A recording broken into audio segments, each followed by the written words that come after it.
Chat, guys, I've been wanting to watch this.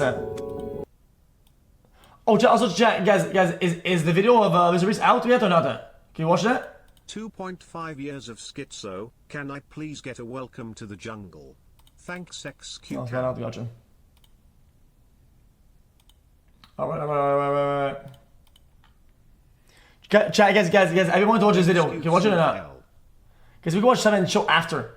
But maybe later though. Guys, it's 2 hours.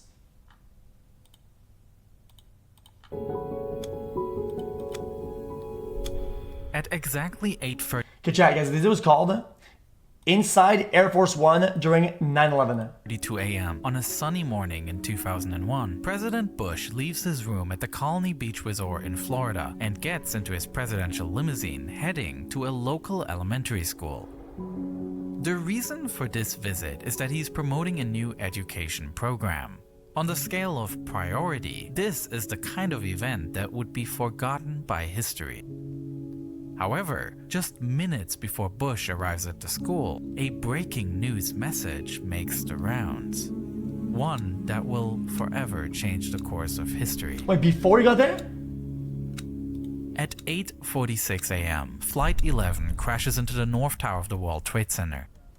And the news of this event spreads in a, until then, historically unprecedented manner. I was wrong. Just 1 minute and 28 seconds after the impact, a camera crew from WNYW goes on air.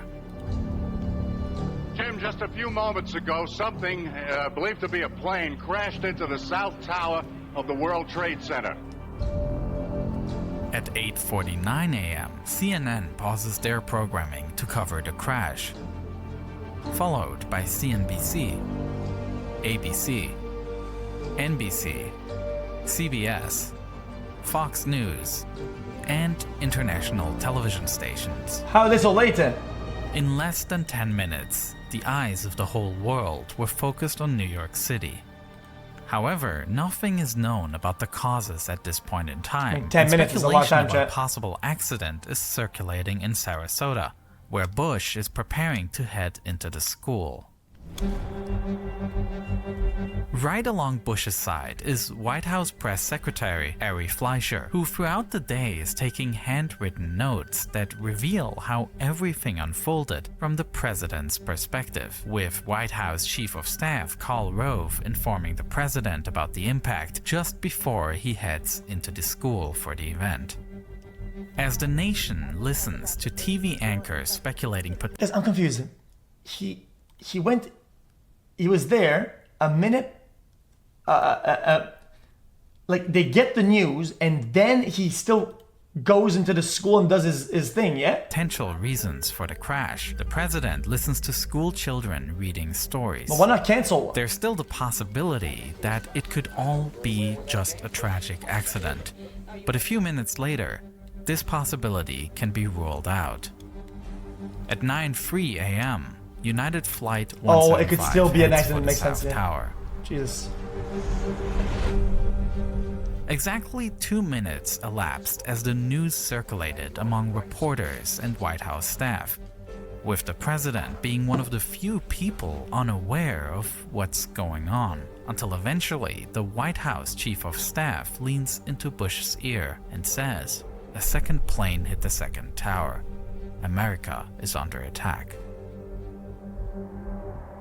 A few miles away at this time, a US government-modified Boeing 747 with the usual call sign Air Force One prepares to take the president back on a short journey to Washington, D.C. What no one can predict at this point is that the president will be on that plane for much longer today.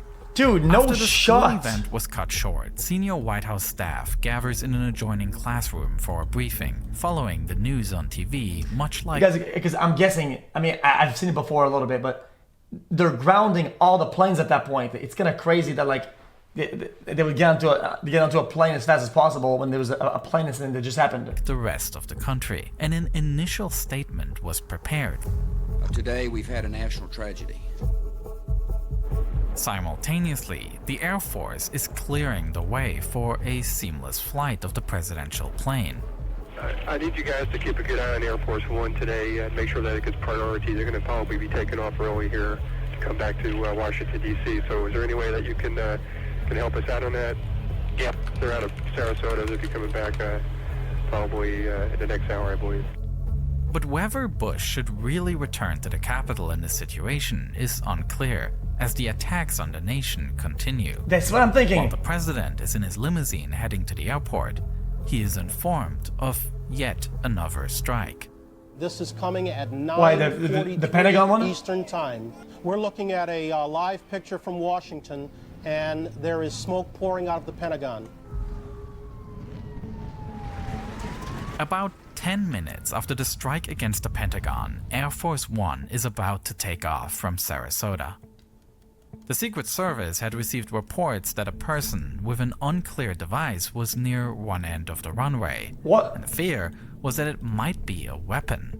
What? Even though later it turned out to be nothing but a camera.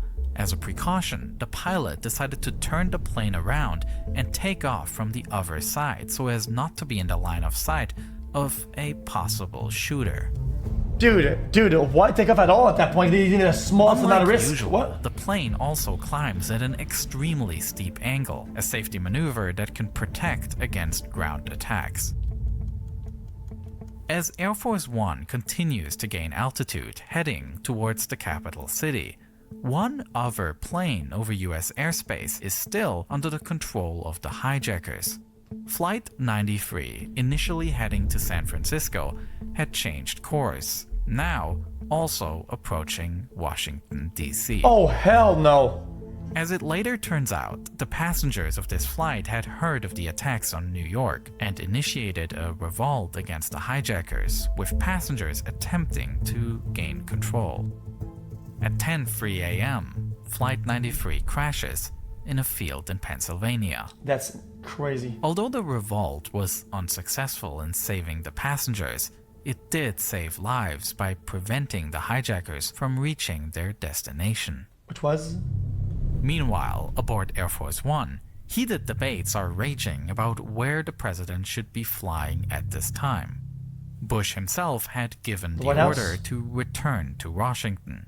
But in the midst of an ongoing threat, the Secret Service Oh, chat. I thought Washington was upper left of the map. was not about to risk it. Bush was barred, or at least strongly discouraged from returning to D.C. Because I thought Washington, D.C. was in Washington. Washington, D.C. is all the way out to the right Eastern time zone? Instead, Huh? Barksdale Air Dude, Force dude, Base in Louisiana dude, was chosen. dude. Here, Air Oh Force my God, One oh my can then God. refuel, and Oh. a longer plan can be devised for where the president can most effectively carry out his duties. As the plane heads for Louisiana, growing concerns are also raised about the possibility of Air Force One itself becoming a target. While the plane is equipped with flares and smoke screens to detect radar and heat-guided missiles, it has no way to protect itself against an airliner collision. Air Force One is filing a Guys, it's what I've been telling you guys. Guys, you guys question marked me on my 3 comments I did about plane safety, right? And there was a bunch of things happening. Like this was a pretty risky flight. Like this was a pretty risky thing to do with not much of an upside. and a Brood, by the way. Okay. We don't know where they decided to go, but they still don't have a fighter escort. They still do not? That's correct. Holy cow. Adding to this concern is the fact that some airplanes were not immediately responding to ATC calls, which led to the wrong belief that there might be an additional 3 aircraft still missing.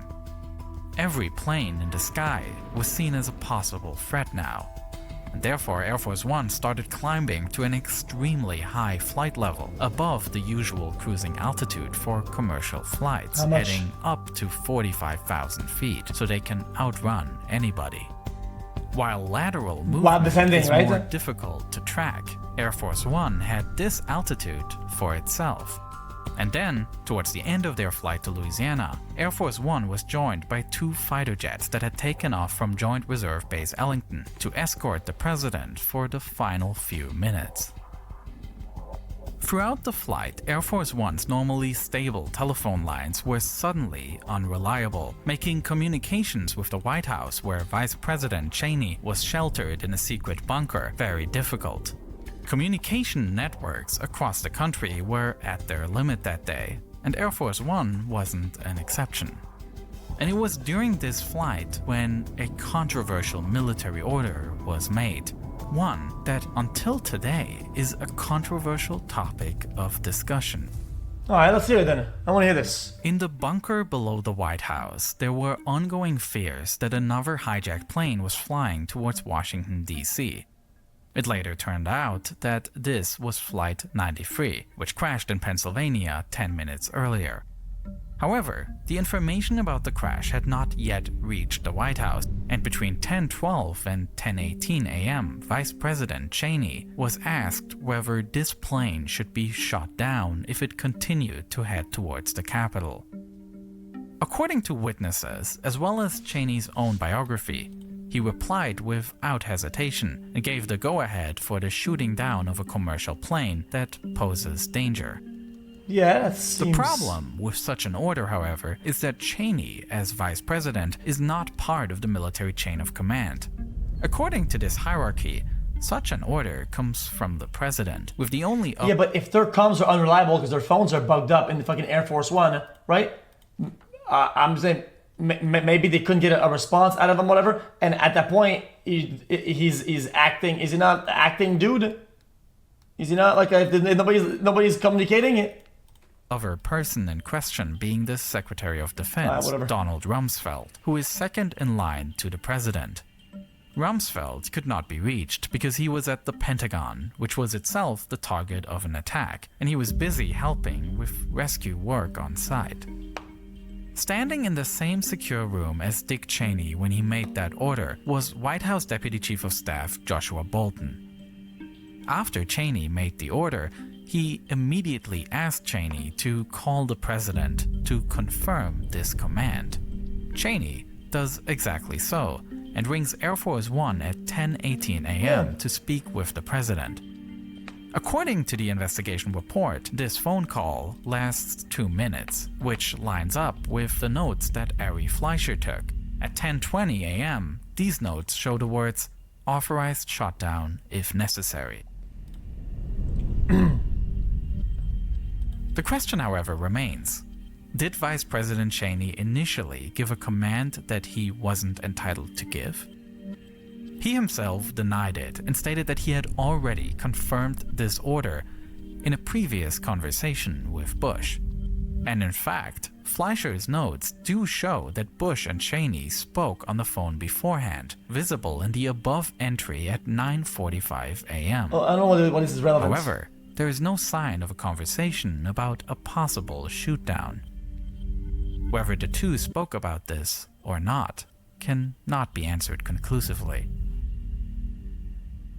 Upon landing at Barksdale Air Force Base, a more detailed briefing took place, and the president once again addressed the nation. Freedom itself was attacked this morning. As Bush delivers his speech, his security team and national advisors have come up with a new destination. The president is determined to head to the White House, saying, "I want to go back home ASAP, and I don't want whoever this is holding me outside Washington."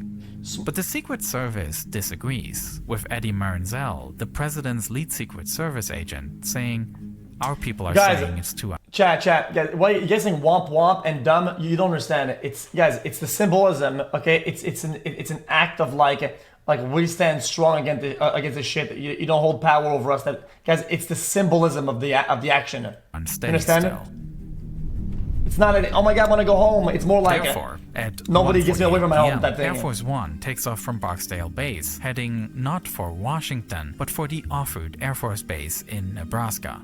The reason they decided to go here is that this base has the US Stratcom bunker, an immensely protected underground compound with advanced communication capabilities. On this journey to Nebraska, Air Force One is flying almost entirely alone in American airspace.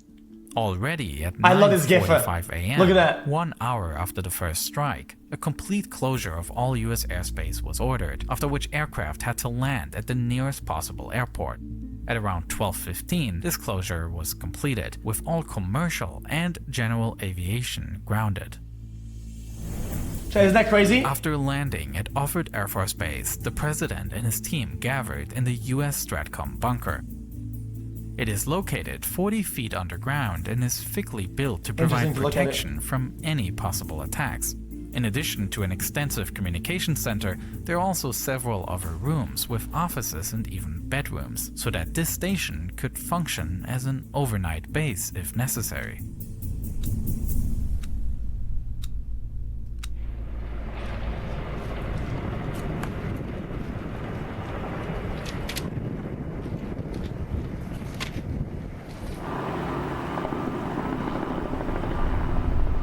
At 4:36 p.m., the active attacks on the nation seem to have come to an end, and the security situation allows the president to take his third flight of the day. Air Force One departs, bound for Joint Base Andrews.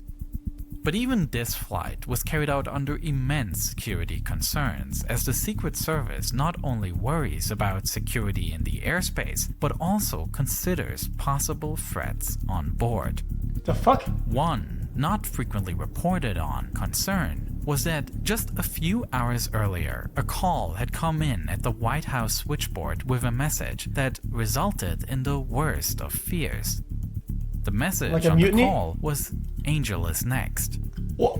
Angel is the internal code word for Air Force One, and what is especially concerning is the fact that this code word was not publicly known, leading Secret Service agents to suspect an insider might be plotting an attack on the plane.